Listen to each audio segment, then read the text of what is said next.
دکھا کر کتنی خوشی کا اظہار فرمائیں گے، اللہ کے گھر کی تعمیر کا سنگ بنیاد رکھا جا رہا ہے۔ آج ہمارے اس ادارے کے شہر میں مسجد کا سنگ بنیاد رکھا جا رہا ہے۔ مسجد کبھی ختم نہیں ہوتی، ایک بار بن جانے کے بعد مسجد کبھی قیامت تک ختم نہیں ہوگی، اور اللہ تعالیٰ قیامت کے روز اس حصے کو اٹھا لیں گے۔ تو جس شخص کا اس میں حصہ ہوگا، قیامت کے روز سے کوئی ایک نیکی دینے والا نہیں ہوگا، اس وقت یہ آپ کا دارالقراءت عرفانیہ کے شہر میں جو مسجد میں آپ اپنی عطایا پیش کریں گے، اپنے ہدایہ پیش کریں گے، جو آپ اس کا مالی تعاون فرمائیں گے، کہ اس وقت آپ کو دکھے گا، اس وقت آپ کو رشک آئے گا، اور دوسروں کو حسرت ہوگی کہ کاش اس سے زیادہ میں نے اللہ کے بیت میں جمع کر دیا ہوتا۔ وہ سامنے اسٹال لگا ہوا ہے، اللہ جس کو سعادت نصیب فرمائے وہ وہاں پر جا کر آج کی اس مسجد کے سنگ بنیاد کے لیے اپنی جیب خاص سے چندہ عنایت فرما دے۔ حضور پاک علیہ السلام تو قوم کو بیدار رکھنے کے لیے چندے کا اہتمام فرمایا کرتے تھے۔ مختلف مواقع پر آپ چندہ اپنے قوم سے لیا کرتے تھے، حضرات صحابہ سے چندہ کیا کرتے تھے۔ مشہور واقعہ ہے غزوہ تبوک کے موقع پر تو نبی پاک علیہ السلام نے ارشاد فرمایا مجھے چندے کی ضرورت ہے، مجھے لا کر کے دو۔ تو سیدنا صدیق اکبر رضی اللہ عنہ اپنے گھر کا سارا سامان اٹھا کر لا کر حضور کی خدمت میں ڈال دیا تھا۔ حضور نے پوچھا تھا لوگوں گھر میں کیا چھوڑ کے آئے ہو؟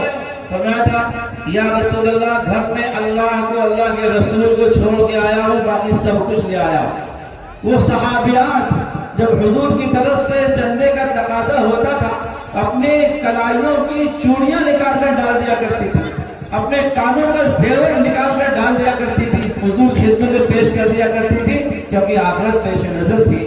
اتنی بار کہنے کے بعد میں نہایت ادب کے ساتھ درخواست کر رہا ہوں حضرت مولانا عبداللہ صاحب پرتاپ گڑھی دعوت برکاتہ جنرل سیکریٹری جمعیت علماء ہند پرتاپ گڑھ سے کہ وہ تشریف لائے اور اپنی نصیحتوں سے، اپنے مواعظ سے ہم سب کو مستفید کریں۔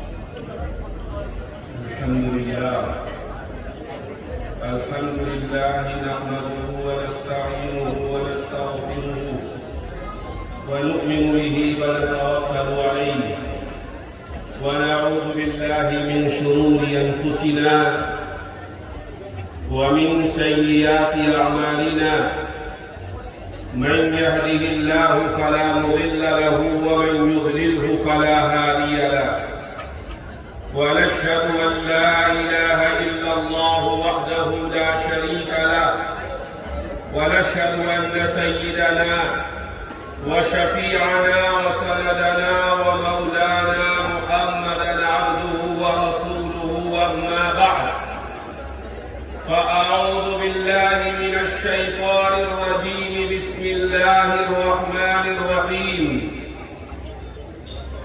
قل بفضل الله وبرحمته فبذلك فليفرحوا هو خير مما يجمعون صدق الله العظيم وقال النبي صلى الله عليه وسلم من أعطاه الله شيئا من القرآن ثم رأى أن أحدا أعطي أفضل مما أعطي فقد استصغر مما عذبه الله أو كما قال النبي صلى الله عليه وسلم۔ صدر مجلس اسٹیج پر جلوہ افروز حضرات علماء کرام، دور دراز علاقوں سے تشریف لائے ہوئے معزز حاضرین مجلس، پردہ نشین ماں اور بہنوں، آج کا یہ پروگرام جو قرآن کریم کی نسبت پر منعقد ہوا ہے، اس پروگرام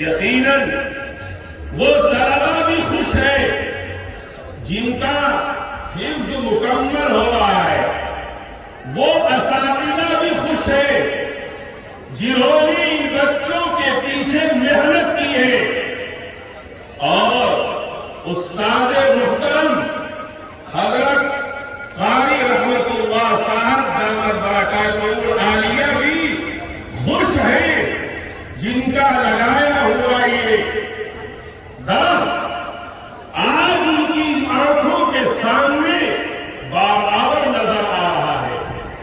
قاری صاحب کتنے خوش ہیں اس کا اندازہ ہم نے اور ہمارے ساتھیوں نے اسی وقت لگایا جب میں اپنے ساتھیوں کے ساتھ یہاں پہنچا۔ اتفاق ہے کہ جب ہم گاڑی سے اتر رہے تھے وہ وقت وہ تھا کہ قاری صاحب دامت برکاتہ العالیہ کے ہاتھ میں مائک تھا، اور وہ بچے جن کا حفظ مکمل ہو رہا ہے یہ صف لگائے بیٹھے ہوئے تھے، اور ہمارے انتہائی محترم بلکہ ہمارے والد بزرگوار کے استاد تھے وہ بھی تشریف فرما تھے۔ قاری صاحب ان بچوں کا حفظ مکمل کرا رہے تھے، اور قاری صاحب بسم اللہ پڑھ رہے تھے، لیکن قاری صاحب کی آواز میں کپکپاہٹ تھی۔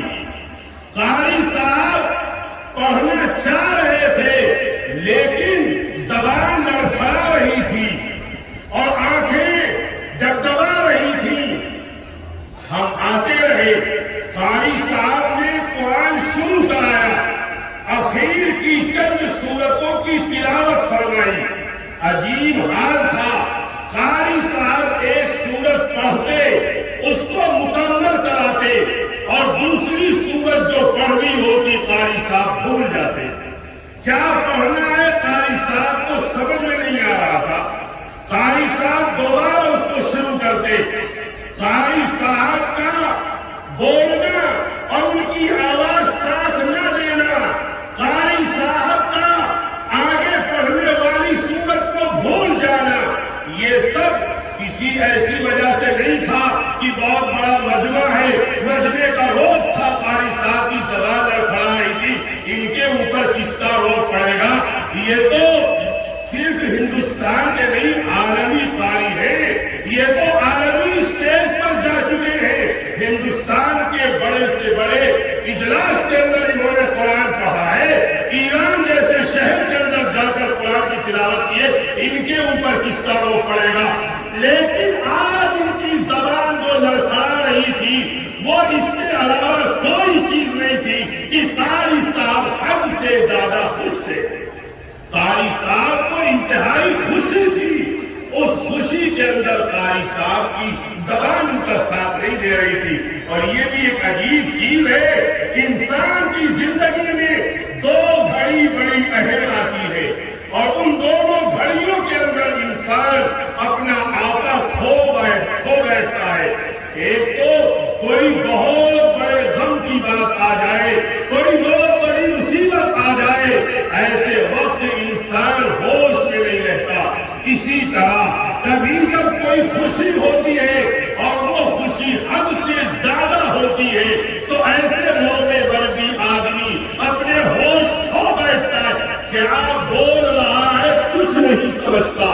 اور اگر آپ دیکھیں رسول اکرم صلی اللہ علیہ وسلم نے ایک موقع پر ایسی ہی مثال دی ہے، مسلم شریف کی روایت ہے، اللہ کے رسول اللہ کی اپنے بندوں سے محبت کو سمجھاتے ہوئے ایک مثال دیتے ہیں کہ ایک آدمی تھا جو سفر کر رہا تھا اور اونٹ پر سفر کر رہا ہے، اس کا سارا ساز و سامان، سارے کھانے پینے کی چیزیں اونٹ پر لگی ہوئی ہے، اور وہ سفر سے تھک کر ایک درخت کے نیچے لیٹ جاتا ہے۔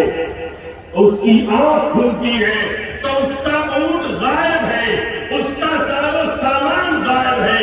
اس آدمی کو بڑا دکھ ہوا اور بہت ہی زیادہ اسے ٹینشن پیدا ہوا۔ وہ اونٹ تلاش کرتا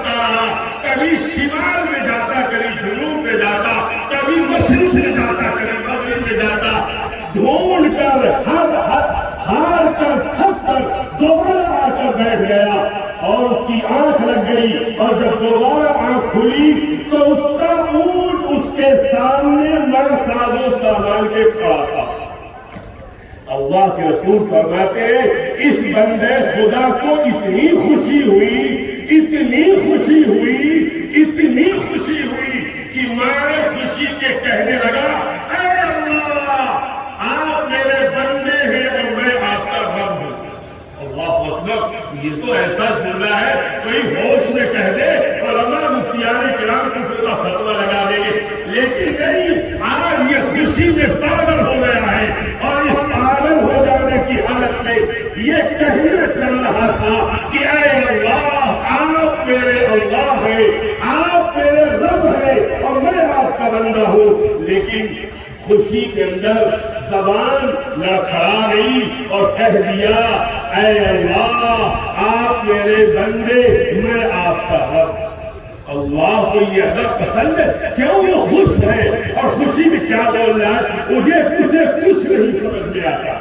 میرے بھائی اسی طرح جیسے وہ کہنا کچھ چاہ رہا تھا، نکل کچھ رہا تھا، وجہ کیا تھی؟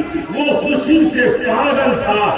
ہمیں یاد، ہم سوچ رہے تھے آج بھی اتنا بڑا قاری جو ساری دنیا کے اندر اپنی آواز کی گنگناہٹ کو پہنچا رہا ہے، لیکن یہ بھی آج اتنا خوش ہے کہ اسے یہ بھی نہیں پتا کہ سورہ اخلاص کے بعد مجھے سورہ فلق کی تلاوت کرانی ہے۔ بچوں سے کیوں خوش ہے؟ اللہ تعالیٰ قاری صاحب کی اس خوشی کو مزید بڑھائے اور یہ موقع بار بار آئے کہ ہم اور مدرسہ اور مدرسے کے طرف خوشی منائیں، اور میرے لیے اور ہم سب کے لیے یہ انتہائی سعادت کی چیز ہے کہ ایسی خوشی کے موقع پر جبکہ اہل مدرسہ خوش ہیں، طلبہ خوش ہیں، اور وہ طلبہ ان کے والدین جو آج اس مجلس کے اندر شریک ہیں، اللہ نے ہمیں بھی توفیق دی کہ ہم بھی ان کی خوشی میں شریک ہو جائیں، اور یہ جو مجلس قرآن کی نسبت پر منعقد ہوئی ہے ہم بھی اس کے اندر شریک ہو کر اپنی سعادت کی چیز سمجھتے ہیں۔ اللہ تعالیٰ نے ہمیں توفیق دی، اس پر اللہ کا بے پناہ شکر ادا کرتے ہیں۔ میرے بھائی، میں نے ایک قرآن کی آیت پڑھی تھی آپ کے سامنے اور ایک حدیث پاک پڑھی ہے، ان دونوں کی روشنی میں آپ کے سامنے چند باتیں عرض کرنی ہے۔ میرے ساتھی ہیں مولانا حفیظ الرحمان، انہوں نے مجھ سے کہا زیادہ ہو گیا ہے اس لیے اپنی بات جلدی پوری کرنا۔ میں سمجھ رہا تھا کہ شاید یہ مجھے 5 منٹ دیں گے اس لیے کہ وقت زیادہ ہے، لیکن ان کی کرم فرمائی کہ انہوں نے مجھے آدھا گھنٹہ سے پہلے اپنی بات کو پوری کرنے کا حکم دیا ہے، اور انہیں اختیار ہے کہ وہ درمیان میں بھی مجھے کہہ سکتے ہیں کہ بات پوری کرو، اس لیے کہ جو کہنا تھا کہہ چکا، اب جب تک اجازت رہے گی کہتا رہوں گا۔ دیکھو میں نے قرآن کی ایک آیت پڑھی تھی آپ کے سامنے، اللہ اپنے نبی سے کہتا ہے قل بفضل اللہ وبرحمتہ، اے پیغمبر آپ کہہ دیجئے کہ فضل خداوندی اور رحمت ربانی ایسی چیز ہے کہ اس پر مسلمانوں کو خوشی منانی چاہیے۔ مناؤ خوشی، کیوں؟ فضل خداوندی اور رحمت ربانی خوشی کی چیز ہے۔ میرے بھائی، یہاں پر فضل خداوندی اور رحمت ربانی سے مراد کیا ہے؟ یہ تو قرآن کہتا ہے بفضل اللہ وبرحمتہ فبذلک فلیفرحوا۔ دیکھو اللہ کے فضل پر اور اللہ کی رحمت پر خوشی مناؤ۔ اس کا مطلب کیا ہے؟ مطلب بھی تو رسول اللہ صلی اللہ علیہ وسلم سمجھائیں گے، کوئی آدمی تھوڑی طے کر سکتا ہے۔ اللہ نے جو اپنے نبی کو مطلب بیان کیا، نبی نے امت کے سامنے اس کا مطلب بیان کر دیا۔ حضرت انس رضی اللہ تعالی عنہ کی روایت ہے، وہ فرماتے ہیں اس آیت کی تفسیر کرتے ہوئے روایت پیش کرتے ہیں کہ فضل اللہ سے مراد قرآن ہے، اور رحمتہ ہی سے مراد قرآن پڑھنے کی، قرآن پر عمل کرنے کی جو اللہ کی طرف سے توفیق مل گئی، یہ رحمت ہے۔ اور جو کلام الہی ہمیں ملا وہ یعنی قرآن کے ملنے پر اور قرآن پڑھنے کی توفیق پر اور قرآن پر عمل کرنے کی توفیق پر مسلمانوں کو خوشی منانا چاہیے۔ فَلْيَفْرَحُوا، خوشی مناؤ، امر کا سیلائے۔ علماء بیٹھے ہوئے وہ جانتے ہیں بِفَضْلِ اللَّهِ وَبِرَحْمَتِهِ، یہ تو جار اور مجرور ہے، یہ کسی نہ کسی سے متعلق ہوگا، اس کے متعلق کو حذف کر دیا اور اس کو مقدم کر دیا۔ یہ مقصد ہے حسر پیدا کرنا ہے۔ دیکھو سورہ فاتحہ میں کیا کہتے ہو؟ نعبدک ونستعینک، نہیں، اللہ نے فرمایا کہ معمول کو عامل پر مقدم کر، نعبدک کے بجائے ایاک نعبد کے اور نستعینک کے بجائے ایاک نستعین کے۔ یہ نہ کہے کہ اے اللہ آپ کی عبادت کرتے ہیں، بلکہ یہ کہے کہ اے اللہ آپ ہی کی عبادت کرتے ہیں۔ وَإِيَّاكَ نَسْتَعِينُ، اے اللہ آپ ہی سے مدد مانگتے ہیں۔ یہ ہاتھ اٹھے گا تو آپ کے سامنے، یہ پیشانی جھکے گی تو آپ کے سامنے۔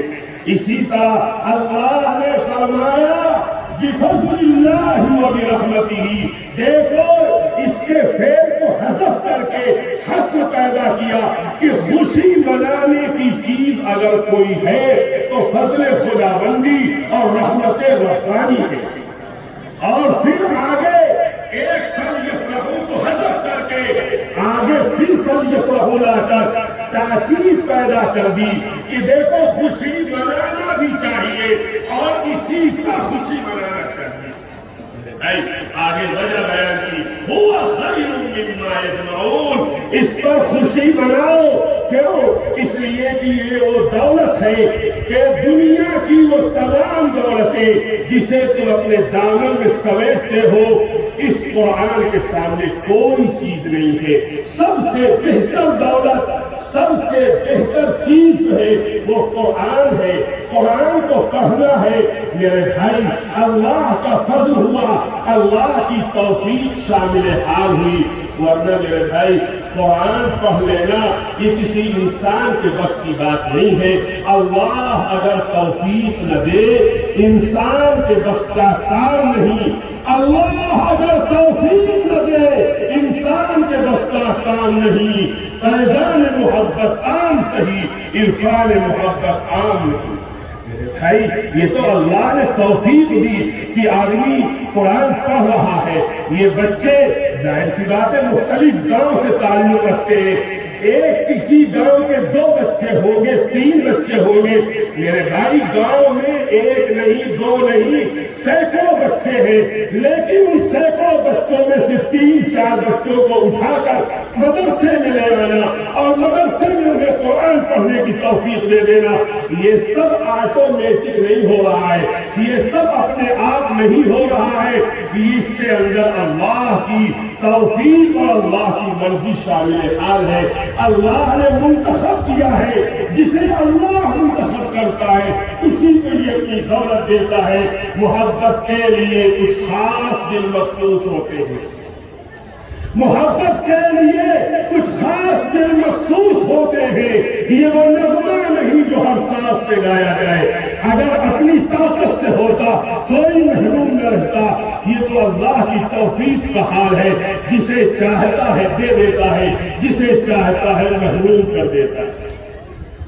میرے بھائی یہ جو آیت میں نے پڑھی تھی، اللہ کا حکم ہے کہ فضل خداوندی پر اور رحمت ربانی پر خوشی مناؤ۔ اس لیے مدرسے کے لوگ ان کے پاس کیا ہے، کوئی ان کے پاس گئے بجٹ چھوڑیے، یہ مسلمانوں سے پیسہ لاتے ہیں اور دوسرے ہاتھ سے خرچہ کر دیتے ہیں، یہ خوشی منا رہے ہیں اپنے بچوں کے قرآن کے مکمل کرانے پر، تو یہ کوئی بیکار چیز تھوڑی ہے، یہ خوشی منانا یہ قرآن نے ہمیں حکم دیا ہے۔ اور میرے بھائی بات خوشی کی آئی، اللہ نے فرمایا قرآن کی دولت دنیا کی تمام دولتوں سے افضل ہے، تمام دولتوں سے بہتر ہے۔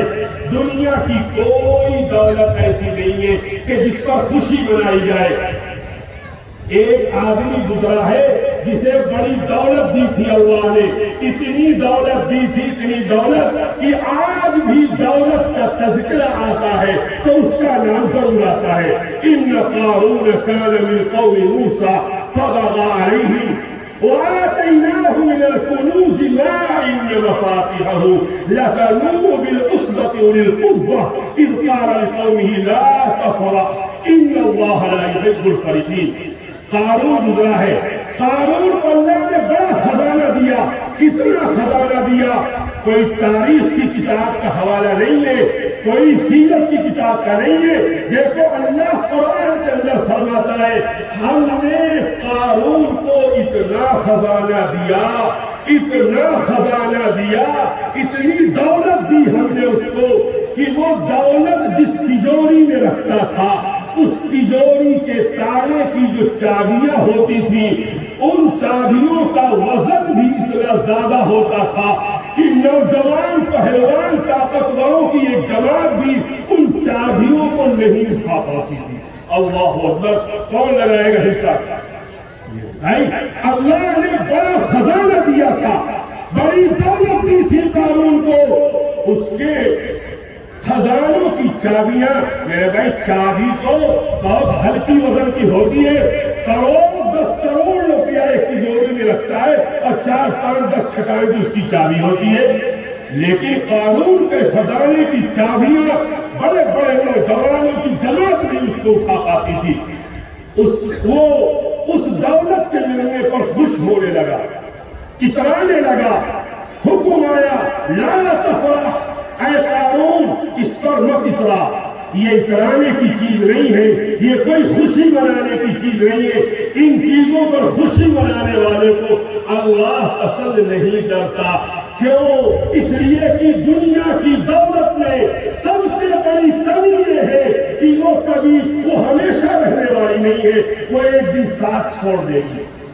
قل متاع الدنیا قلیل، ساری دنیا کی دولت بھی اکٹھا کر لو، قرآن کہتا ہے وہ قلیل ہے، بہت تھوڑی ہے، اور مر جائے گا سب یہی رہ جائے گا۔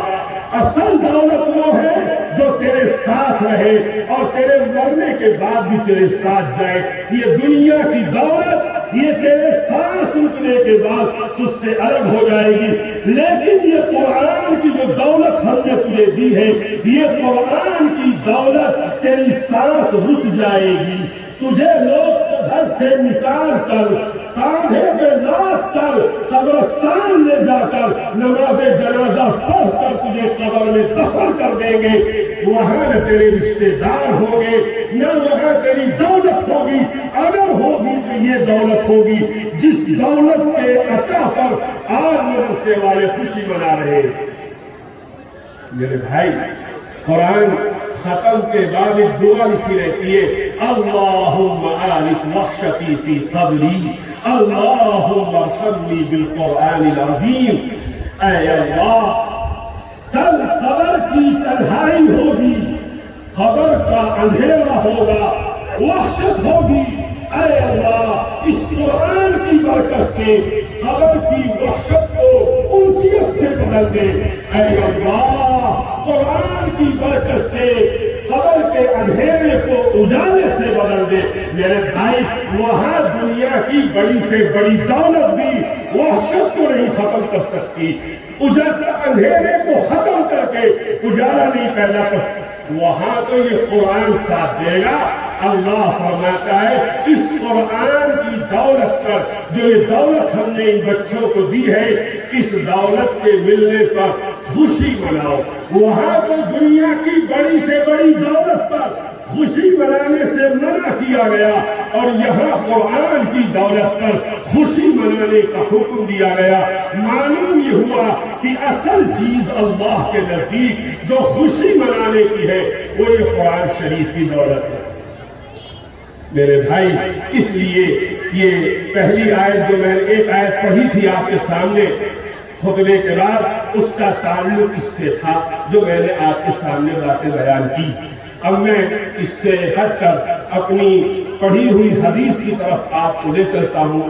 دیکھیے میں اتفاق سے بیٹھتے ہوئے بھی گھڑی دیکھنا بھول گیا اور اب بھی گھڑی نہیں دیکھ پا رہا ہوں، اس لیے مولانا حفیظ الرحمان سے درخواست ہے کہ مجھے معذور رکھیں اور آ کے مجھے بتا دیں گے جب میرا وقت پورا ہو جائے گا، اور مجھے اس بارے میں کوئی تکلیف نہیں ہوگی انشاءاللہ۔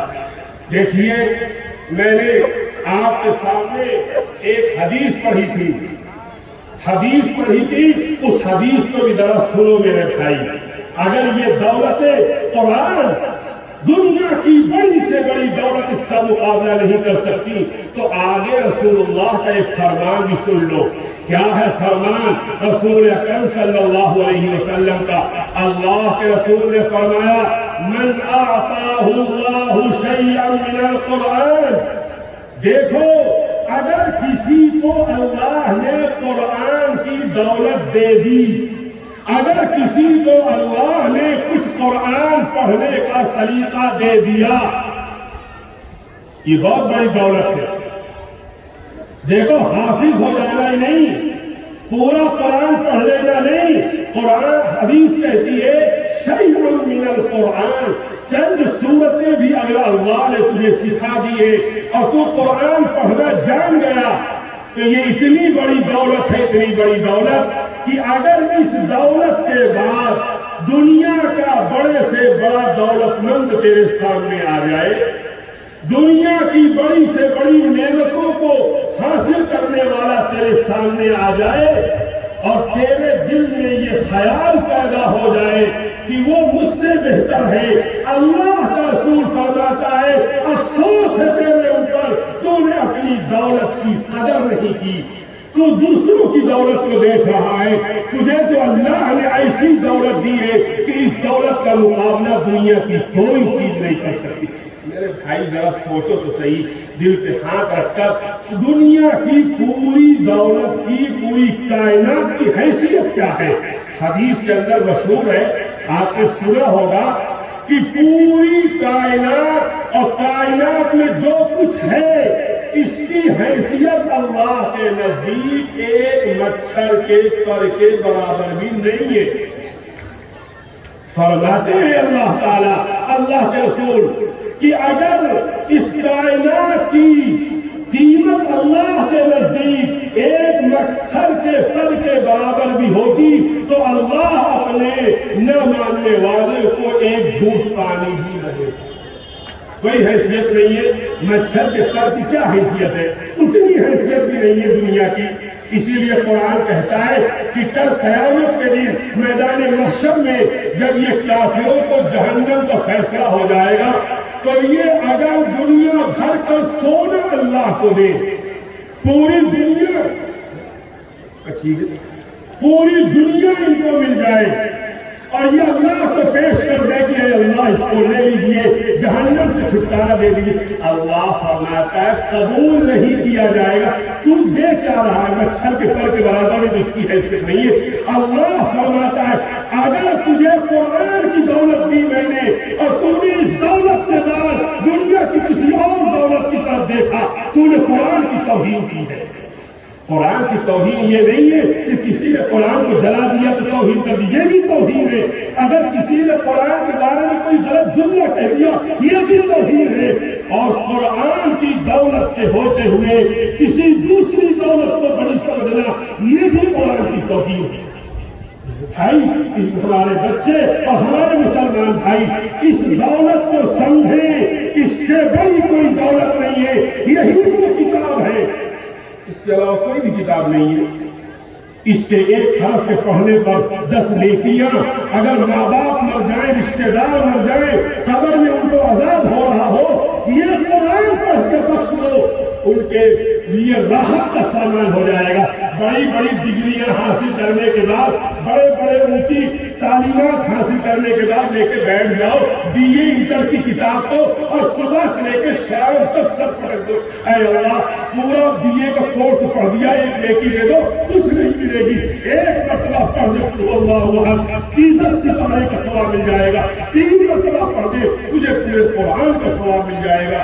میرے بھائی، قرآن کی دولت کو سمجھنا چاہیے اور قرآن پر ایمان کو سب تک ہم سب قرآن ماننے والے ہیں، لیکن قرآن کہتا کیا ہے؟ الذین آتیناہم الکتاب یتلونہ حق تلاوتہ، جن لوگوں کو کتاب دی گئی اور وہ کتاب کو پڑھتے ہیں، اولئک یؤمنون بہ، یہ لوگ ہیں قرآن پر ایمان رکھنے والے۔ قرآن پڑھتے نہیں ہیں، قرآن پر ایمان لے کے بیٹھے، میرے بھائی جنہوں نے قرآن پڑھا ہے اس کی دولت کو سمجھیں، اس کو پڑھیں، اور جنہوں نے نہیں پڑھا ہے کوئی وقت نہیں سیکھنے کا، آپ بھی سیکھ سکتے ہیں۔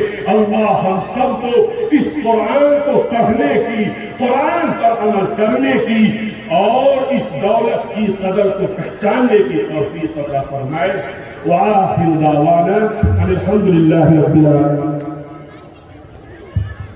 الحمدللہ حضرت مولانا عبداللہ صاحب پرتاپ گڑھی کا بیان نہایت پرمغز، نہایت نصیحت آمیز اور نہایت عبرت والا، ایسا بیان جسے جو ہمارے قلوب پر مؤثر ہو رہا تھا۔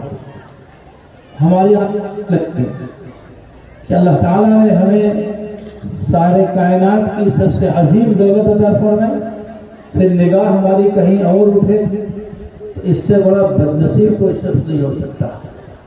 قرآن پاک کو ذریعے معاش بنائے اور قرآن پاک کی تحقیر کرے اور اپنے طریق سے تو قرآن پاک کے ساتھ سوتیلا سلوک کرے، اس سے بڑا کوئی بدنصیب نہیں ہو سکتا۔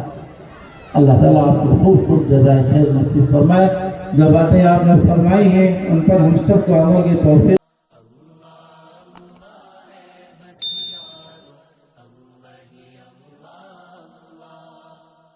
وہ سب کا مالک ہے،